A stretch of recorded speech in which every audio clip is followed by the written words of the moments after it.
வணக்கம், நான் உங்க ஆஷா பேசுறேன். என்னோட பார்ட் 1 வீடியோ பார்த்தவங்களுக்கு தான் இந்த வீடியோ புரியும். அதோட கண்டினியூஷன் தான் இது. இதுல இன் டீடைல் இது டிஸ்கிரிப்ஷன் இல்ல. அது போட்ட உடனே நிறைய டவுட்ஸ், क्वेश्चंस, queries அப்புறம் அதோட ஆட் பண்ண சில பாயிண்ட்ஸ் மட்டும் தான் இதுல சொல்றேன். எனக்கு ஒருத்தவங்க கமெண்ட்ல போட்டிருந்தாங்க benefits of drinking raw eggs நெட்ல இருந்து அப்படியே காப்பி பண்ணி, பிரதர் இது வந்து என்னோட ரெக்வெஸ்ட். நான் கூட பயங்கர ஷாக்கிங்கா இருந்தேன். நெட்ல நிறைய benefits of drinking raw eggs இருக்கு. ஆனா அதோட பெனிஃபிட்ஸ் விட டிமெரிட்ஸ் தான் ஜாஸ்தி. நிறைய பேர் என்கிட்ட ரொம்ப படபடப்பு பால்பிட்டேஷனோட வருவாங்க. நிறைய பேர் வரும்போதே 10 இசிஜி எக்கோ ரிப்போர்ட்ஸோட வருவாங்க. ஏன்னா அவங்க நிறைய ஹார்ட் டாக்டர்ஸையோ இதே சம்பந்தமான டாக்டர் போய் மீட் பண்ணிட்டு ரொம்ப படபடப்பா இருக்கு, பதட்டமா இருக்கு, எனக்கு ஹார்ட் அட்டாக் வரப்போகுது. ஒரு பாகிஸ்தானி பேஷண்ட் என்கிட்ட இருந்தார். அவர் வந்து ஒரு 10 தடவையாவது ஆம்புலன்ஸ்க்கு கால் பண்ணிடுவார். மாசத்துல ஒரு தடவையாவது என்ன வந்து பாக்குறதுக்கு முன்னாடி ஆல்வேஸ் என்ன சாக போறேன், எனக்கு ஹார்ட் அட்டாக் வரப்போகுது. டாக்டர் செக் பண்ணிட்டு அதுக்கப்புறம் ஒரு ஸ்டேஜ்ல சைக்கியாட்ரிஸ்ட பாருங்கன்னு சொல்லியிருக்காங்களே ஒழியா, அது வந்து அந்த படபடப்பும் அந்த இதுவும் வந்து பிகாஸ் ஆஃப் எக். ஒரு பஸ்லயே போனா கூட ஜன்னலோட உட்காந்து முகத்துக்கு நேரா காத்தடிச்சாதான் டிராவல் பண்ண முடியும். கூட்டத்துக்குள்ள மாட்டிட்டு நல்ல நிப்பாட்டி இறங்கணும். ஒரு ஏசி கார்ல போனா ஜன்னலை இறக்கிட்டு டிராவல் பண்ணலாம். அந்த ஏசி கார்ல ஒரு 10 பேர் இருந்தா என்ன டிராவல் பண்ண முடியாது. என்கிட்ட வந்த பேஷன்ஸ் நிறைய.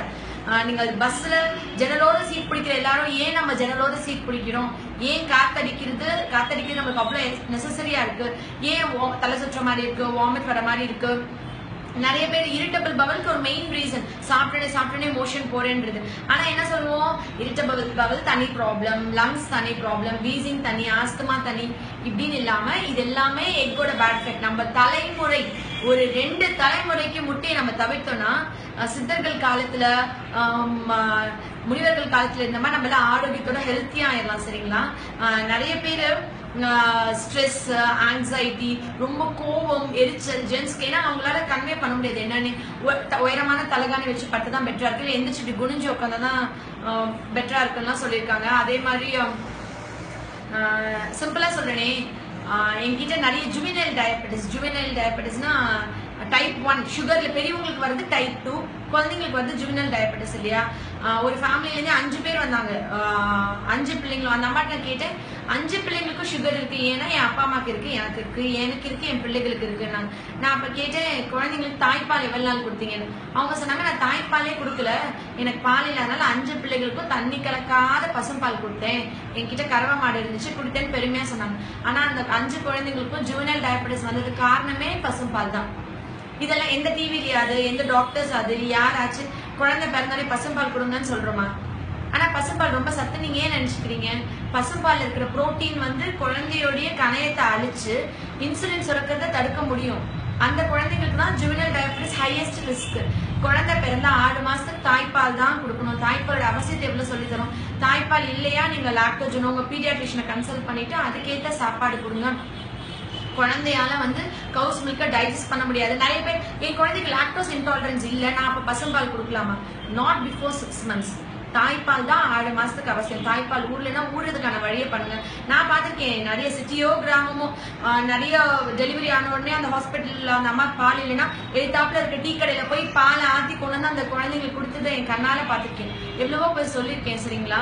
நான் மட்டும் சொல்றதுனால இது சரியாக சமுதாயத்துக்கே ஒரு விழிப்புணர்வு வரணும், இதுக்கு ஒரு நிரந்தர தீர்வு வரணும்ன்றதுக்காக தான் இது பேசுறேன். நான் வந்து இப்ப அந்த பச்சை முட்டையை வந்து நம்ம அப்படியே வச்சுட்டனால நெட்ல இருக்கு சால்மனல் அஃபெக்ட் பண்ணிடும். பச்சை முட்டையை வந்து அந்த இட்ட இடத்துல இருந்து உடனே எடுத்துடணும்.